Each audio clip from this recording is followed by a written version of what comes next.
多謝主席。喺過去嘅五一黃金週，本港咧有好多區都係人流暢旺嘅，旅客嘅出行模式同埋消費習慣咧，亦都喺度持續轉變。自由行啦、深度遊啦、網上嘅旅遊平台越嚟越普及啦。本地嘅旅遊業界咧，亦都面對緊好多新嘅競爭嘅格局。本人早前咧，亦都喺財委會入邊嘅特別會議咧，文體嘅範疇入邊咧，曾經同局方去建議過，如果我哋呢個智慧旅遊咧，真係要做到一個提升旅客體驗呢個地方咧，關鍵不僅係在於我哋嘅資訊係咪齊備，而係在於我哋嘅門票啦、酒店啦、餐飲啦、景點啦呢啲綜合嘅旅遊嘅服務咧，係咪可以有效咁配合？正因為咁，我希望政府喺推動旅遊加飲食嘅時候咧，唔單止係做一個協調同埋支援嘅角色，而係可以去推動翻旅遊業議會呢類型嘅平台啦，去將唔同嘅行業產業咧係聯繫起嚟，發揮另一類嘅超級聯繫人嘅角色。主席，內地近年興咗一個叫票尾經濟，說明一張門票其實可以帶動後續好多唔同嘅消費嘅入口。以上海浦東為例，當地嘅政府咧其實透過平台將演出嘅門票、酒店、景區嘅旅遊全部優惠去接通，住宿單一嘅訂單咧可能可以減到1000蚊，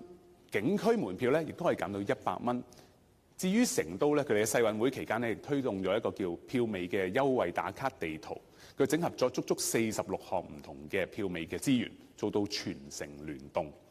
酒店嘅入住率咧按年係升咗50%，餐飲業嘅生意咧亦都係錄到一個非常之好嘅增長。呢啲嘅經驗咧，説明咗其實旅遊嘅效益咧，唔單喺一件兩件嘅一啲嘅城市本身，而係在於有冇人主動去牽頭整合呢個資源。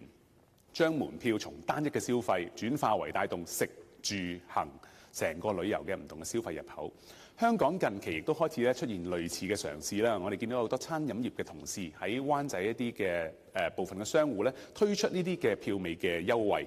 去將本地一啲場館嘅門票持有者啦，去提供一啲優惠俾佢哋。但係呢啲都係只係局限喺單一嘅小類嘅一啲嘅企業或者係一啲公司入邊。政府下一步可以做嘅咧，係唔單止將個別嘅優惠做得更加廣啦，而係將呢一類型嘅做法提升為更加有系統嘅一個票尾嘅生態圈。具體而言，我建議政府可以做一個搭台嘅角色啦，由旅遊業協會做一個整合，將唔同嘅盛事、住宿、餐飲、景點、交通串連起嚟，將分散嘅資源整合為有吸引力嘅一啲嘅優惠組合或者一啲旅遊嘅產品，令旅客可以喺購買指定嘅盛事門票之後咧，唔單係睇一場演唱會換一杯嘢咁簡單，而係可以接連酒店食飯、去景點搭唔同嘅交通，將成個消費變成一連串嘅消費。要令呢一個嘅模式真正行得通咧，政府可以加強喺科技上面嘅支援啦，包括推動業界數碼化。研究利用區塊鏈呢啲咁嘅技術咧，去處理呢個票尾跨平台驗證或者係一啲嘅優惠嘅兌換。透過大數據嘅分析，翻我哋唔同客戶、旅客嘅一啲嘅需求啦，去制定更加精準嘅套票優惠策略。至於喺產品嘅內容方面咧，香港其實有好多自己嘅特色嘅。咁政府亦都將香港工業品牌咧旅遊列為一個旅遊嘅熱點項目之一喎。呢個正正係一個機會，我哋可以將香港嘅飲食文化、品牌、故事、製造工藝呢啲轉化為一個旅遊嘅產品，將香港製造呢個元素咧納入為旅遊加餐飲成個鏈條，將盛事、住宿、餐飲全部串連起嚟，令到我哋遊客咧可以透過食物啦、工藝品牌咧更加深入去認識香港嘅文化，甚至佢嘅歷史。不過，旅遊產品同埋平台做得再好，都要靠從業員有能力承接嘅，所以我亦都建議政府要同步加強培訓嘅支援俾從業員。喺數碼營銷啦、套票設計啦、旅客服務啦、跨平台銷售呢啲方面咧，可以提升佢哋嘅技能，